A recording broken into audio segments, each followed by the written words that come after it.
Hey everybody, what's going on? Hope you're having an awesome day. Got a rapid review for you. Today I'm going to be doing a comic from Scout Comics called Vlad Dracul, which is, of course, Dracula. This comic feels like a mixture of the Netflix series Castlevania, because you know that's about Dracula, and what was that movie? Give me a second, it's coming to me. Dracula Untold with Luke Evans, which, unpopular opinion, was a pretty good movie actually, but I digress with that. This comic was really good. It's only a #1. It was a almost $7 comic because it's a pretty thick comic. Before I get into the story, let me tell you some other titles that Scout Comics has. Might be interested in. Check them out. It's always good to check out these smaller independent companies. First and foremost, there's another one that Jenna, my wife, has actually got me into called Stabbity Bunny. It's a supernatural stuffed bunny. That's all I'm gonna leave it like that. There's another one called Cyber Spectre. Sean and Jenna have both read that one. I have not read it yet, so I don't know what that one's about. There's a horror comic called Eskimo Kisses, which I'm guessing is about vampires in Alaska. Again, I haven't read it. The two of them are the ones that really read all the Scout stuff, but it's still good. Like, when I get a chance, I'm gonna try to get some of these. They even have one based off Rudolph the Red-Nosed Reindeer, the old claymation cartoon, called Island of Misfit Toys, and it's actually about the toys. And I don't know, I haven't read that one either. I don't think either one of them have. They have one called Metal Shark Bro. Interesting title. There's another one that Sean has called Smoketown. And then they do another one called Solar Flare. And the two of them have gotten the trades of that, and they really like that story. But anyway, on to the review. So, the story begins. It's Christmas Eve, 1456. Brother and sister Katharina and Istvan von Schiegel are out in the woods. They're looking for the camp of Vlad Dracula, which another thing they call him in the book, I think, is Son of the Dragon, I believe is what they call him. While they're in the woods, they come upon a pack of wolves. And they're thinking, okay, we've got to fight these wolves or these wolves are going to kill us. Well, from behind them, here comes Dracula. And he asks them if he can be of assistance. And they're like, well, yeah, you know, we're about to get attacked by these wolves. Well,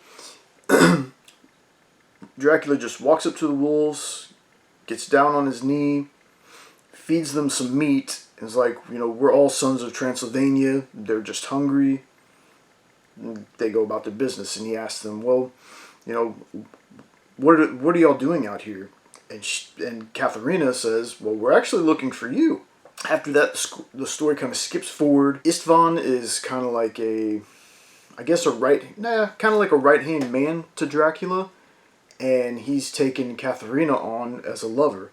Now, Dracula's married in this book, so she's a mistress. She makes other people in the little town that they're in super jealous, especially the ladies, super jealous of her. Now, there's a sultan named Muhammad II who, like in the movie, wants sons of this town to join his army. They're going to take the firstborn sons of all these people, and they're going to put them into the sultan's army.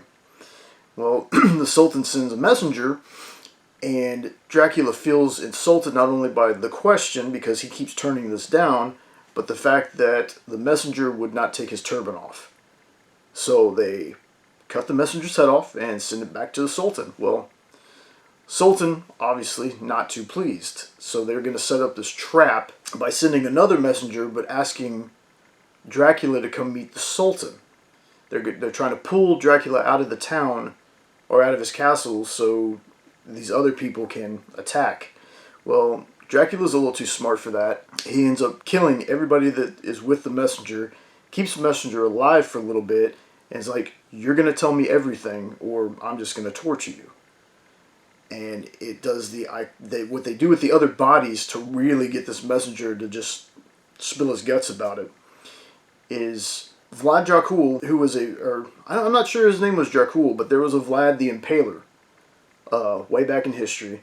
And what he would do was he would put bodies on spikes. And that's what he did with the rest of the company that was with the messenger. And finally the messenger tells him, okay, this was a trap. Dracula decides, well, I'm gonna attack. I'm just going to go ahead and attack this guy. It never really gets that far because the women in this town, there's, the popular clique of women, decide that Katharina's got to go. So these friends of Katharina, come to her house and she's warm. She invites them in out of the cold, and out of nowhere one of them just stabs her.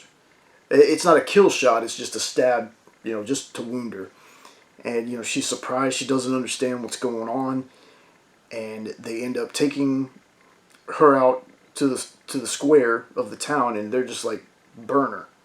Like, she's a witch, she's the reason that Dracula won't bow to the Sultan's demands, and all this stuff, and they don't want this war being brought to their town.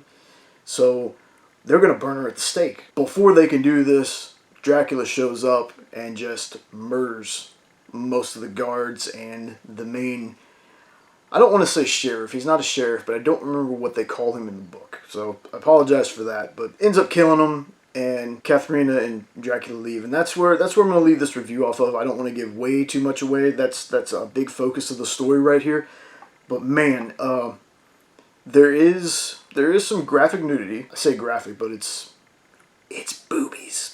The kills are kind of gory. It's a really good book. Check out Scout Comics. They're bound to have something you like. Like I said, Stabby Bunny is a story where, to me, the little girl that's in it gets kind of annoying sometimes, but the overall story is really good. It's magic. Stabby is just like an inanimate object that has supernatural powers. It's a really good story, trust me. While you're at it, speaking of independent companies, Dinesh Shamdasani, one of the major reasons that Valiant got put back on the map, when he left the company, he formed another one with a bunch of people he knew called Bad Idea. Well, Bad Idea right now has to follow the will of the Button. And what the Button is, this AI, I'm guessing, that will not let them release any comic until they reach 1 billion clicks. So, do yourself a favor, do us a favor, because my fingers are tired from doing this. Go to servethebutton.com and just push the button. That's all. Just click the button. You don't do it for 10-15 minutes. Just help us out. We want to get this thing to 1 billion clicks. Dinesh is straight up the nerd boss. He is he made Valiant amazing again, and I was really bummed when he had to leave the company. We really want to support Dinesh and Bad Idea. We really want to get these comics out there. It's going to take 1 billion clicks, so just give us a hand with that. Anyway, do yourself a favor, read some Scout Comics, leave me some comments down below, let me know if you tried them, what story you liked, which one that I mentioned, cover-wise or story-wise, sounded interesting to you. And stay safe, be careful, and we'll catch you next time. Later, tots.